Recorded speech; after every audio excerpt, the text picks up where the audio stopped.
आकाशवाणी नागपूर. समृद्धी शनिवारी आपल्याला ठळक बातम्या देत आहे.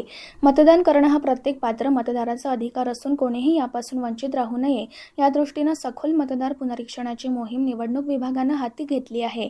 यात पात्र असलेल्या कोणत्याही मतदाराचे नाव वगळले जाणार नाही. जी नावे चुकीची आहेत त्यांना यात दुरुस्तीची संधी मिळावी, नवीन मतदार नोंदणी व्हावी आणि आहे त्या मतदार यादीतील नावे पडताळून घेता यावीत, असा या मोहिमेचा उद्देश आहे. मतदारांनी आपल्या घरी येणाऱ्या बीएलओंना योग्य ती माहिती देऊन सहकार्य करावं, असं आवाहन जिल्हाधिकारी कुमार आशीर्वाद यांनी जिल्ह्यातील सर्व राजकीय पक्षांच्या प्रतिनिधींना केलं. जिल्ह्यात पुरेशा प्रमाणात गॅस, पेट्रोल आणि डिझेलचा पुरवठा सुरू आहे. एजन्सींना पुरवठा करणाऱ्या कंपन्यांनी नियोजनात सुधारणा केली आहे. जिल्हा प्रशासनातर्फे याबाबत दररोज आढावा घेतला जात असून ग्राहकांना गॅस सिलेंडरचे वितरण हे त्यांच्या घरी जाऊन करण्याचे निर्देश गॅस एजन्सीला दिले आहेत. नागरिकांनी आपल्या गॅस सिलेंडरसाठी रीतसर बुकिंग करून घरपोच सिलेंडर घेण्याला प्राधान्य द्यावं, असं आवाहन जिल्हाधिकारी कुमार आशीर्वाद यांनी केले. केवळ सिंचनाच्या सुविधा उभारणे पुरेसे नाही, तर त्या पाण्याचा शेतकऱ्यांना प्रत्यक्ष कसा लाभ होईल यावर लक्ष केंद्रित करणे आवश्यक आहे.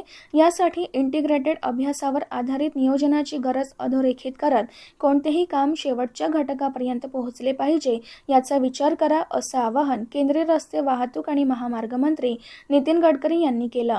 गोसेखुर्द प्रकल्पांतर्गत कार्यरत पाणी वापर संस्था, शेतकरी तसंच सिंचन, कृषी विभाग आणि नाबार्डच्या अधिकाऱ्यांची काल झालेल्या महत्त्वपूर्ण आढावा बैठकीत ते बोलत होते.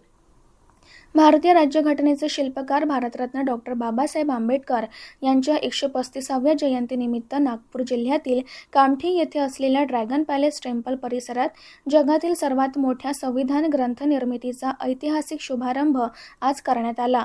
भारताचे माजी सरन्यायाधीश भूषण गवई यांच्या हस्ते या उपक्रमाचे उद्घाटन झाले.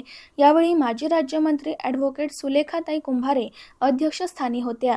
याबरोबरच हे ठळक बातमीपत्र संपलं. यापुढील ठळक बातमीपत्र उद्या सकाळी 10:58 प्रसारित होईल. नमस्कार.